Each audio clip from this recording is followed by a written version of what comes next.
Right, everyone. Hi. This is random. I was talking to Vinita on Google Meet, and we said we got to stop.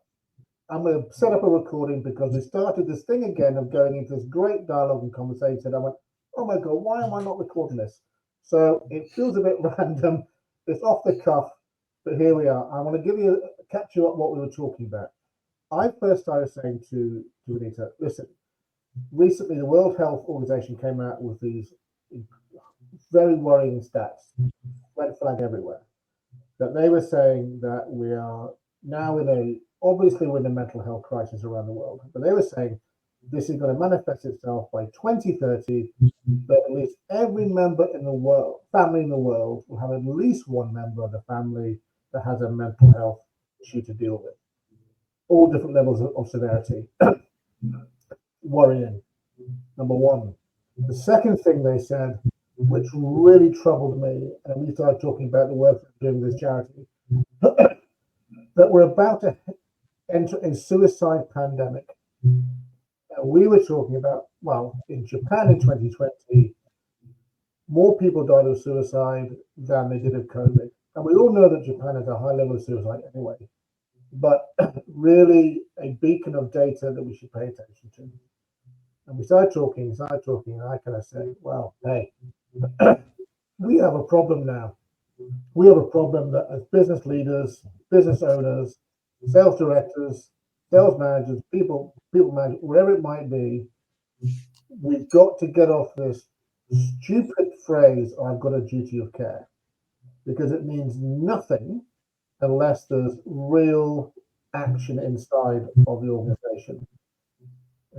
We're kind of saying, right, we've got to move away from saying we've got a duty of care to actually being accountable and responsible for everyone that we work with and are in our teams or who engage with customers, suppliers, shareholders. It doesn't really matter. We have a responsibility, no matter what level of the organization we're working in, so we are truly acting with empathy and sympathy and kindness and actually show true compassion. We have a responsibility. Why? Because there's 24 hours in a day. There are 9 to 10 hours of those hours that people are working for us. The only one of the things that people do more than working for us or with us is sleep. That's the level of responsibility, accountability that we've got to have. And that's when we started going, right, stop having a chat on the other recording thing. Let's jump on this and start recording. Just in case we've got great dialogue going. But that's where we got to.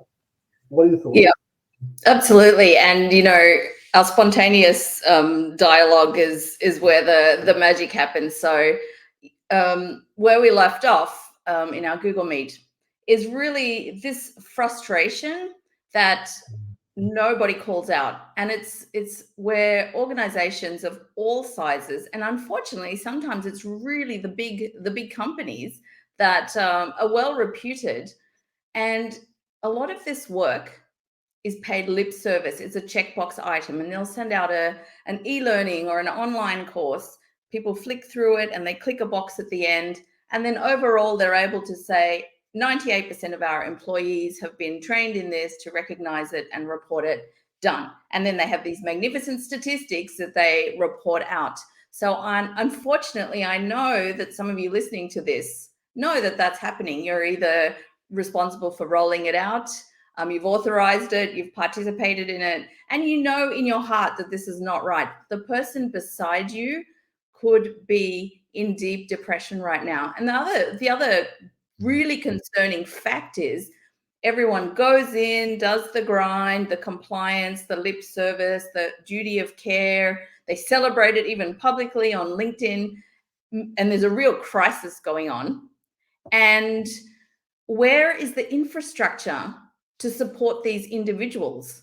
I have individuals who come to me, that will reach out and we will do the work together. But there are so many who don't know where to go. They're afraid to ask their employer. The employer is saying publicly, we're taking care of this. And so the individual's thinking, if this is what it feels like when you're taken care of, I don't want this. I don't even want to be here. And they reach a point where they actually are convinced, if this is what's considered support, I can't cope with this. But actually, there is help available. There are experts. But it's reached a point, as you said, where the companies need to not just own it and talk about it and recognize it and tick box it. Don't just put it up on the slide.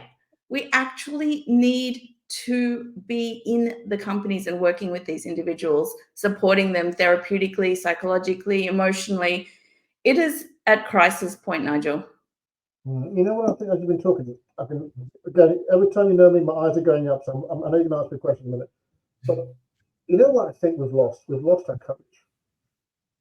We have lost our bravery. And I'm saying this because I put a newsletter out next week about this. But in my own career, I've been picking out the moments where I wasn't brave enough to act. And then I started thinking, well, okay, I recognize the moment, but why didn't I do it? What was stopping me? Where was the fear coming from?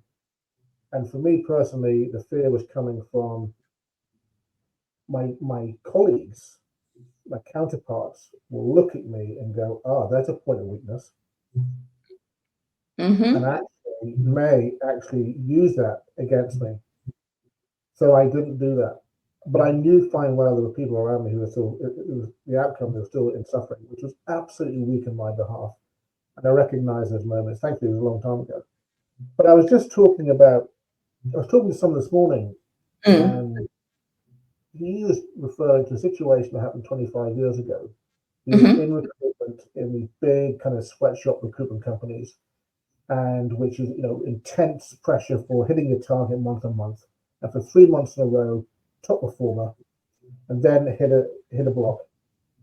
And all of a sudden, the tone of the relationship he was having with his superiors changed to the point where he was recalling 25 years ago, this is probably the biggest memory, how negative it was. His boss, she was a sales director, started to ignore him, not even notice him while he's sitting at his desk, walking by and ignoring, and started to play games on him, which was have the floor above ring down to pretend that they were going to try and hire him to headhunt him because they thought he was looking for it because his performance was down. They assumed that he was looking for another job just because his performance was going down. I mean, I said, "Oh my God, that's really. I feel for you because that is 25 years ago, and it's the memory you have of that brand. So you're working for a big global brand, and the memory you took away was this. It was never the good stuff; it was the bad stuff you took away." And so I bet that still goes on today. So Nigel, it's even worse today because we put situations in around compliance. We put stuff in. It's the other stuff that goes on around it that's causing that stress and anxiety and that fear and that worry and just hell that they're sitting in. So why? And I was like, bloody hell, come on. We just need a bit of courage, a bit of bravery. I'm not even saying as leaders, just as people. As human beings. As human beings, I'm saying, and I was on my soapbox the other day. I was talking about compassion doesn't need permission. It does not. There's no hierarchy to it, and you certainly don't need permission to do it, no matter what level you are in the business. If you require permission to be compassionate, get out of that company. Resign today because it's going to be a bad outcome for you. I think we should put that on all the stationery, on all the mouse pads. But it's true because actually, even as you were speaking, I was having flashbacks through 20 plus years and many different companies and client sites. And even I feel guilt because if you are by default, if you're in the helping profession, I mean, you and I are on a mission. And in our personal lives, so caring and in the community, doing all this work. And then at work, we're either on the receiving end of it. And even then, I couldn't even recall all the moments where I felt fear to stand up for myself, where you've witnessed it and you freeze and you know that what's happening is wrong. And I feel sick in retrospect about both of those moments, both where I bore witness to it and was afraid to intervene under the wrath of some individual, or where I've been on the receiving end. Now, when I say in the outside world, I'm running my own company, it's a very, very different story. And we have open conversations all the time. Always, first and foremost about, and it's not, oh, how was your weekend? Or just vague check, like general, checking in. It's real. But when you look back, and I think about those moments, and I just think, wow. And it's some of these are really good people outside the workplace. Okay, so you're still a good person in the workplace, but there's something in that culture that's created this level of fear where you can't be who you really are, and you forget to be a real human being. You go in this costume, behave in a certain way. People are getting abused around you. Maybe you're the one receiving it, or maybe you're the perpetrator. So for everyone listening, and then you go to your real life where you're a good person again. No, come on. What is going on? That in the employment world, in companies, what is going on that we have these? No one is born bad. No one is born angry. No one is born with all of these negative traits. They don't look at, we aren't as babies, we're not coming out of our mother's womb going, we're negative. Correct. We are this one simple thing. We are love and we're compassion. That is it. We are born. And then, and then sadly, life takes hold and begins to put all these kind of, the dark clouds come in, and the ego starts to take effect, and there's that little chat, the negative part of the ego, and then it destroys us. And I think we are at a point in the history of the world that I'm 56 that I've never seen. I've had these kind of moments. I've seen Twin Towers moment, which is sad. I've seen the tsunami. I've seen all these kind of crises going on. But there was a distance between the crisis, and now there's no distance. And everything seems to be in moment. And we've got to be better people. But as you were saying, we've got to understand that we're not these multiple personas. We're human beings. That's all we are. Oh, yeah, that's it. If we want to start playing, if we want to act out these personas, then beware. There's trouble ahead. This is not going to end well for us as individuals, because we're going to be burdened with stress. We're going to be burdened with guilt. We're going to be burdened with self-judgment. We're going to be burdened with self-criticism. And when we have these judgments and criticisms, guess what we do? We give it to other people. So that's why when we judge, we're judging ourselves in reality. And we're critical of other people. We're only criticizing ourselves because we're all the same. So we've got to do something about this. So looking forward, what do we do?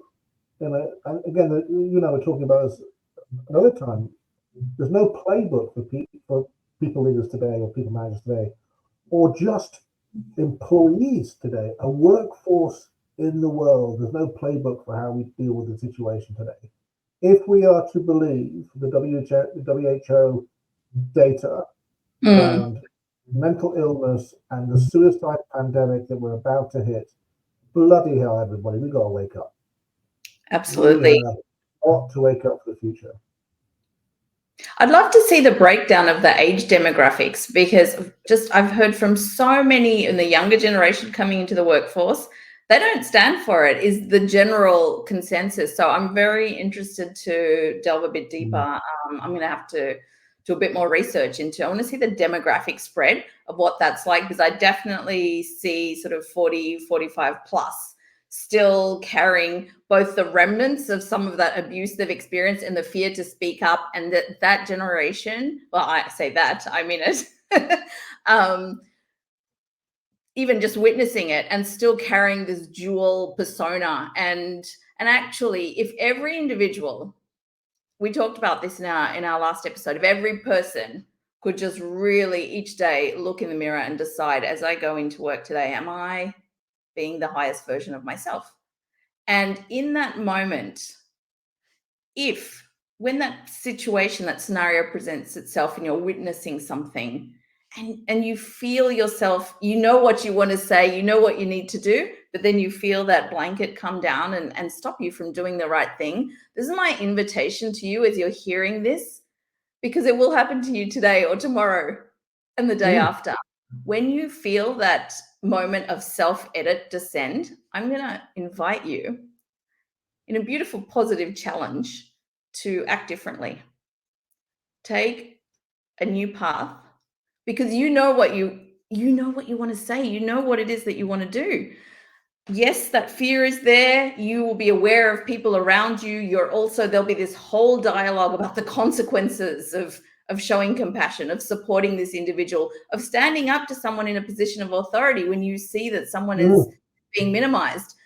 The minute you catch yourself running through those scenarios, my invitation to you is to do something different. And imagine that that's your son or daughter or brother or sister or a friend outside of the workplace. What would you do? And do that. That's my invitation. You know what? On the invitation, I've got a friend of mine called Richard Orman. He talks about this one trick, not a trick, one tip that he tells everyone to do. And I thought it was beautiful because it actually reminded me. I'm a big fan of watching the program on Jesus called The Chosen. I'm not sure if you've ever seen it, but I'm absolutely addicted to it. If you haven't seen it, get it. Anyway, it was an old kind of Jewish system when they would just tap on the door, right? Mhm. When they leave the house, they would tap on the door frame and they come in. He said, that's what I do.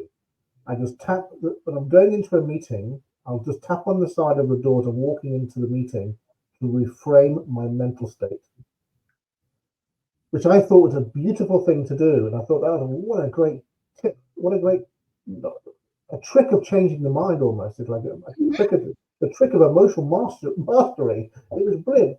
I said, well, how do you reinforce, when you tap the side of the door, what are you changing? What's the mental state you're trying to change? So what I'm trying to make sure is when I tap the door, I have confidence that I'm going to be kind. I have confidence that I'm going to listen to other people's opinions and thoughts and ideas before I respond. So I will gain perspective. And so so you know what's going on there, don't you? So what? So you're moving judgment from the meeting. You're removing criticism from the meeting. You're being generous. So you're allowing generosity and kindness and gentleness to come into a meeting, which was great. Just that one simple tap on the door frame. And it could be a little tap on it, a phone call's coming in. I'll just tap the desk, reframe my mind. And it's actually an NLP technique. You can you anchor the qualities that you wish to embody. I've done this with clients, and sometimes it'll be just pushing your thumb and your forefinger together, or it might even be, it's just something private. Nobody even has to know. And you really feel into and you embody those feelings. And when you're really in it, you set your anchor. And then, as Nigel just explained, and even it could be tapping a door frame, whatever that anchor is, when you do that, it just triggers your neural pathways and it enables you. It's like hitting a reset button. You go into that associated state that you've anchored, and it's a beautiful thing. I had actually created a very similar thing with my daughter when she was little, before tests. When she was quite little, it was just a fun game, and they know what I do for work. So she would put her hands on either knee underneath the table just before the teacher was handing out tests, and she would giggle because the anchor was set. When we were doing the anchoring, she had giggled, and every time she did it, she said, it's so funny, and everyone looks at her and says, we're about to do a test, why are you so happy? But to this day, and then she giggles and she feels relaxed, and so she goes into the test and she's able to access the information from what she's already learned because she's in a relaxed state. Now, can you imagine it? And it's beautiful if you can do that with a child. Just think of how you could apply that as an individual to your own life when you go to work. Yeah, and it's great because again, I'm just thinking, that tap, that shift, that emotional shift, not only reframes me as an individual, but also the impact, my energy that I'm displaying while I'm having this meeting, I've tapped on the side of the door, or phone call, or any kind of communication engagement throughout the course of my working day. And I was just thinking, actually, let's move that on a little bit. And then we tapped the side of the door and reframed, I've anchored, so I've reframed my emotional state. But visually, I'm now seeing everyone as my family. So woe betide me if I fall back to type, because anchors, as we know, always need reinforcing, because we can't, the ego just takes, it's just too clever, right? It's just like this, Pause. like, oh God. I mean, we can't stop it because we get caught in that trap. But start thinking, right, because it's going back to what we were originally talking about. And by the way, everyone, this is unscripted, right? We haven't scripted this dialogue. But if I start looking at everyone in the meeting, or thinking on the phone, or I'm talking to someone, or I'm having a one-on-one with a colleague, whoever it might be, I'm training someone, this is my family member. I'm going to treat them the same, with the same respect, same dignity. And this goes back to what I was talking about earlier.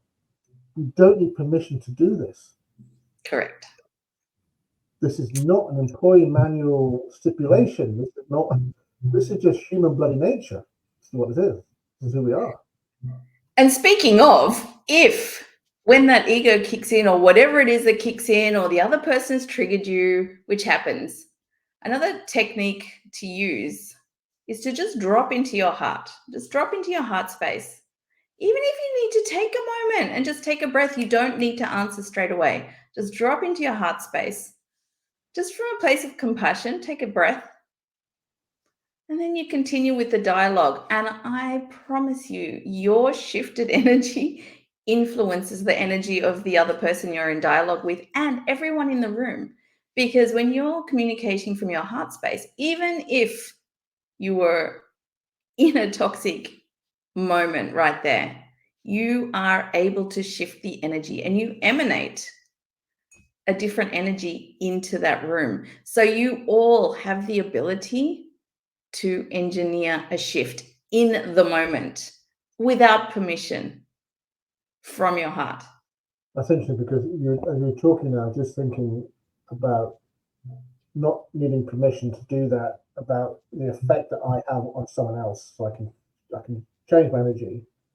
What do we do, however, if I'm the recipient of that bad toxic moment, and I'm shrouded in, I'm being bombarded with negative comments, I'm being verbally abused, I'm being criticized, I'm being judged, all this stuff coming on me. I've got my own shit going on at home, right? So I think people leave your problems at home when you can't, because people are working from home.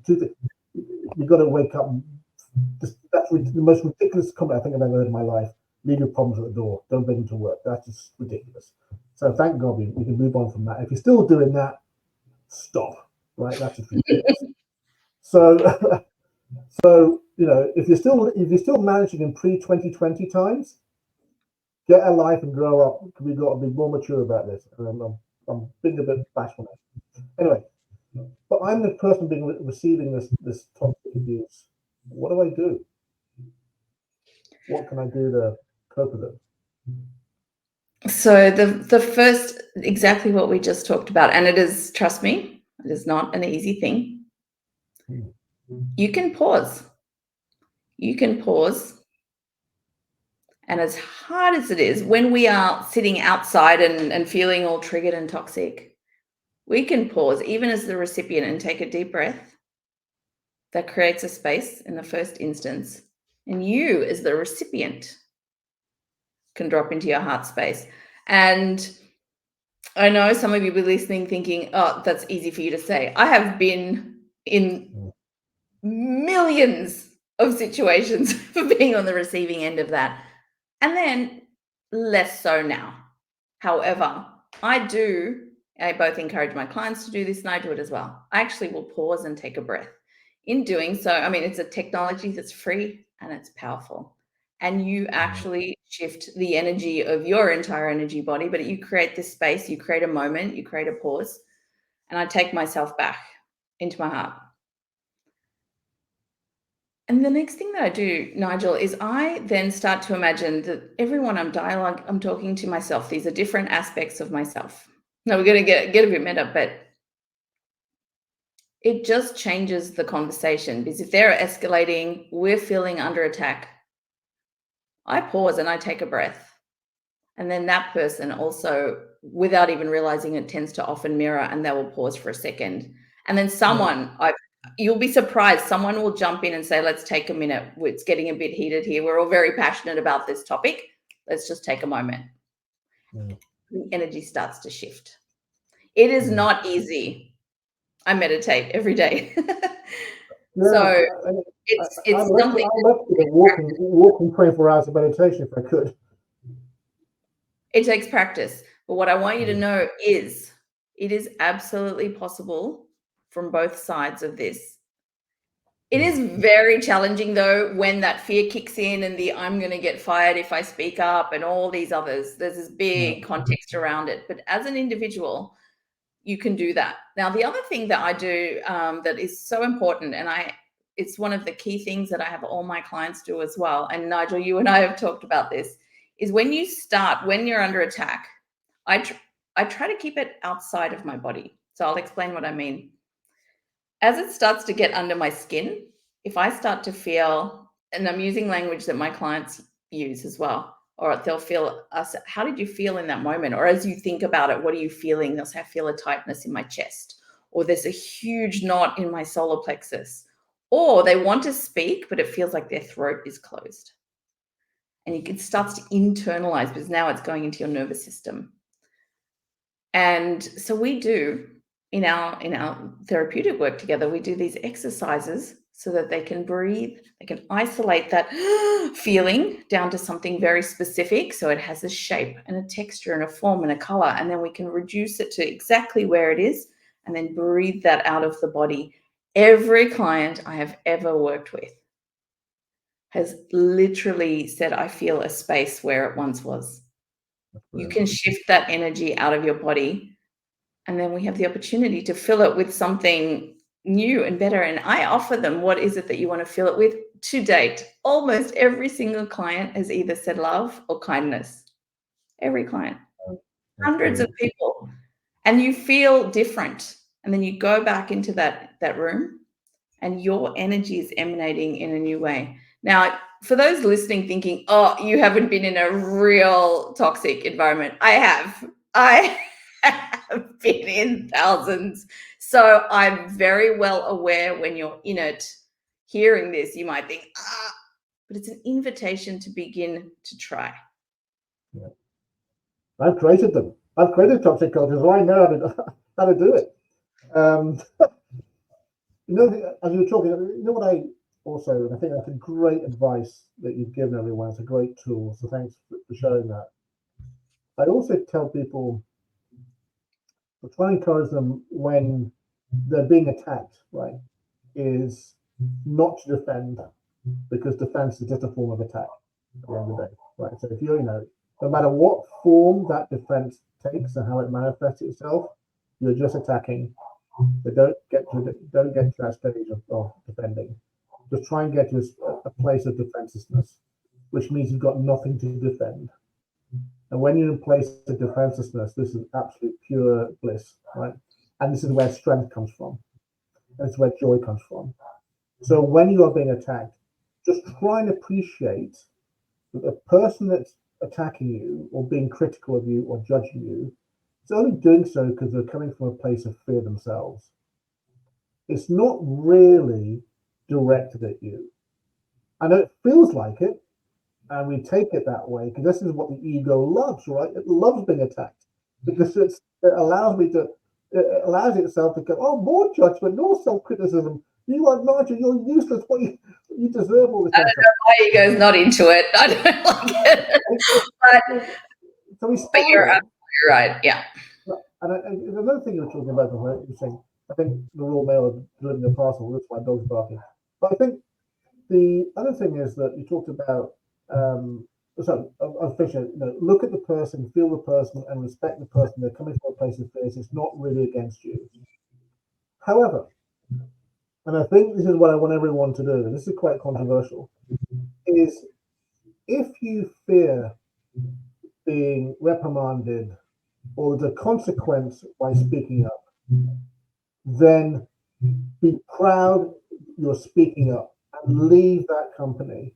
Yes. Because if you get fired for speaking up, this company's not for you and they should be named and shamed. Yes, So yes, and be yes. yourself a favor and get out that hellhole and be brave enough to do it. Don't worry about the money because you'll find another job.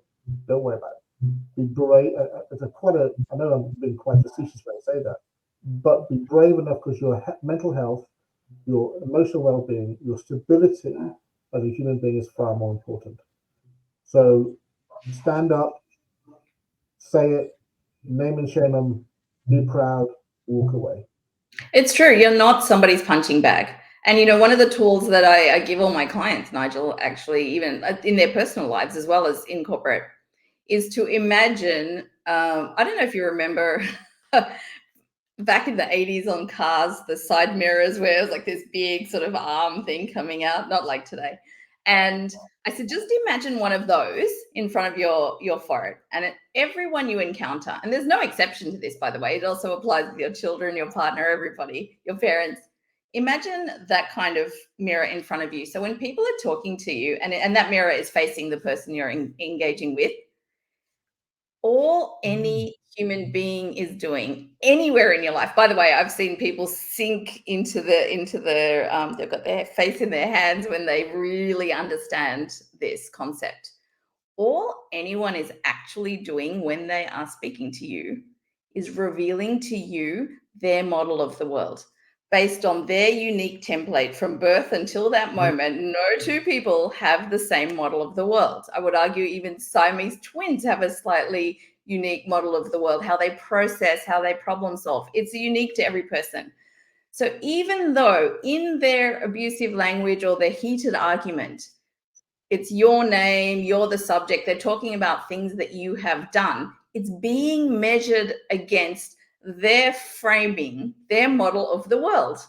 So actually, when you walk around and imagine this mirror on every interaction, try it after this session with whoever you're interacting with, you will start to hear people in a really different way. In fact, you'll also speak a lot less and listen a lot more because it's so interesting. Every person that's communicating with you is revealing their model of the world to you. So even if your name is the subject of the blah that's coming out from them, they're still illustrating their thought process, their problem solving, their what's acceptable to them, what's not acceptable to them. All they're telling you is their model of the world. So actually, it's not about you. And the more you lean into that, then you reach this sort of place energetically where Nigel and I are, that you kind of try not to giggle in a way when someone's like yelling at you because they're revealing all this stuff. They're revealing their inability to control their emotions. They're revealing their lack of emotional intelligence or self-awareness. They're telling you so much about themselves in that moment. And you reach a point where you watch everyone like a movie. It's very powerful. 100%. And I think this is a wonderful tee up. And I love that idea about using this mirror this way. And as you were talking, I was going, well, actually, if if they're showing me the model of their experience, they're reframing their experience, they're talking about, which makes complete sense because how else can they talk to me in a sense if it's necessarily coming from what they've just been living with from the day they're born to now? It's the same for a company. And for a company, they're displaying their experience through things like, I'm sorry, my HR friends, but people like functional of the HR through employee manuals, through handbooks, through rules, through policy, through procedure, through all the stuff that we have to comply with and follow. But I think that is the experience. I'm seeing a huge kind of the seesaw going on in the world at the moment in corporate life. And it started with a phrase, again, I've been thinking about, I can't remember who told me, but somebody said to me, oh, Nigel, I'm getting sick to death of the younger generation coming to me and saying, I'm offering someone who's 23 years old a job, and they're saying, hold on a second, I'm not going to come to work for 9:30 and leave at 5 because I've got to get my yoga in. where's my time for yoga? I've got to go home and see my family. And they go, oh my God, this generation is driving me nuts. I'm like, bloody hell, I love that. I wish I That's where had time for yoga. I wish I had time for yoga. Or when I was working all those hours, I wish I had the strength of courage. Now there might be some kind of other stuff going on with this new generation, but they need coping mechanisms, coping skills. But I went, my God, they've got a different mirror than I do. They do. So we've got to now start thinking around. We've got to change the way we operate, functionally operate, through the way we're thinking about transformation to cope and allow, I call it compassion, other people call it whatever they want to call it, but kindness, and that gives an outcome that everyone's living with joy and actually wants to turn up to work and enjoy those 10 hours that we're talking about earlier, that we are now responsible and accountable for. So we don't put people in a position where they're thinking about ending their life. Right? And shock horror, if people are working from a place of joy or happiness and creativity, guess what? Their output increases. They're connecting more dots. Innovation happens. New ideas are born. Everyone's having a great time. I know when I'm in that mode, that's the path to flow, and that's where the magic happens, and everybody wins. And it is the crazy thing is, Nigel, it is absolutely possible. You can be in flow at work, and you should be. And I'm going to say something very bold and very brash and provocative, but I just don't care to say it anyway. I think it is actually the most simplest thing to fix. We can fix this where we can go home and imagine this. Imagine as a team leader, as a boss, as an employee, as a whatever it is, going home and telling your family, telling your partner, telling whoever it is you want to tell, you're in the friends in the pub. I just love my days at work. I just love them. I can't wait to go to work. If I don't want to go home because I love work so much, right? I mean, imagine that outcome every single day. Even if it doesn't have to be every employee. It has to be the vast majority. We can't have nirvana every single day. But imagine that as an outcome.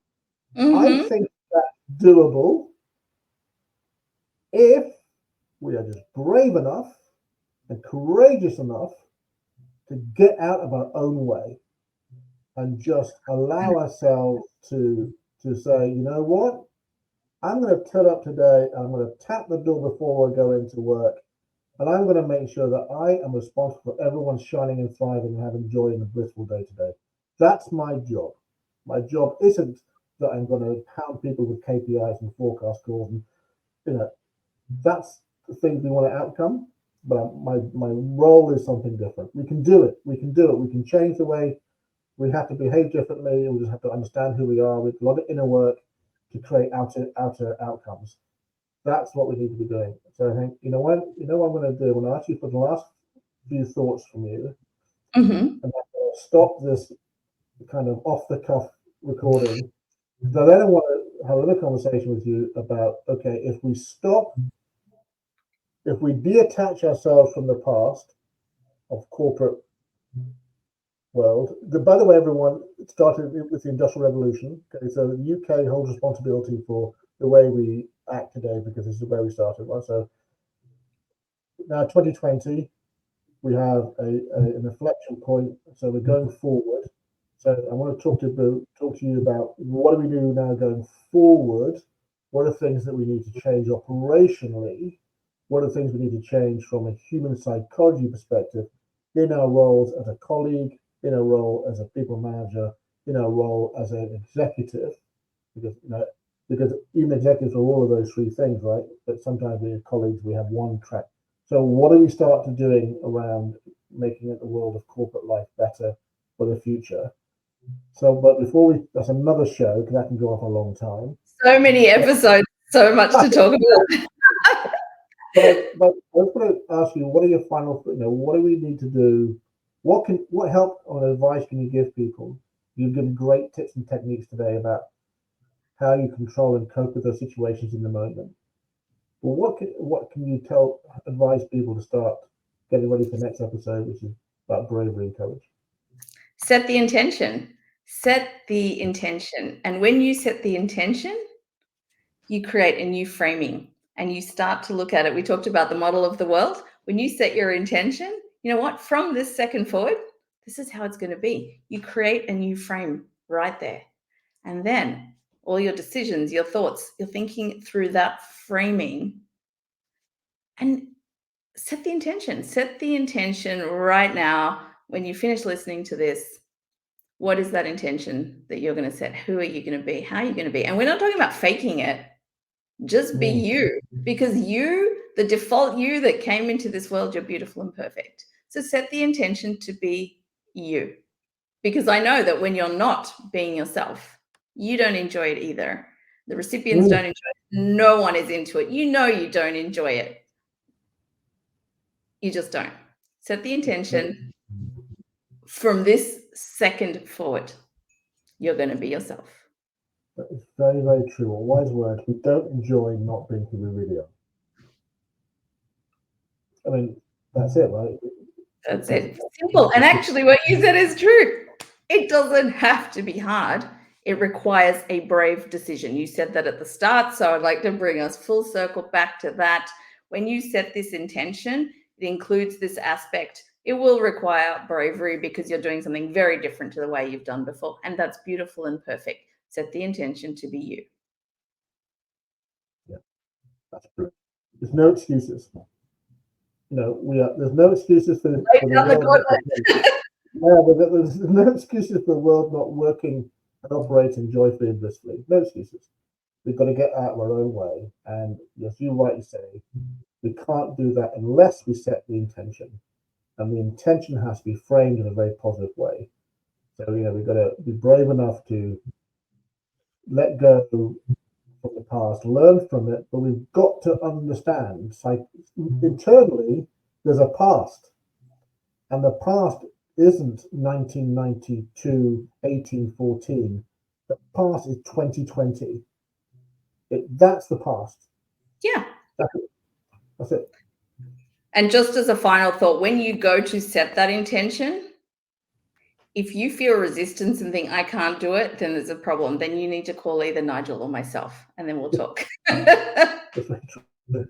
Very true. So listen, Rita, thank you again. And I know it's quite a random kind of little episode there, but as always, thank you. And next one, I would love to talk about how we help people think through the future, because the future is what's really important.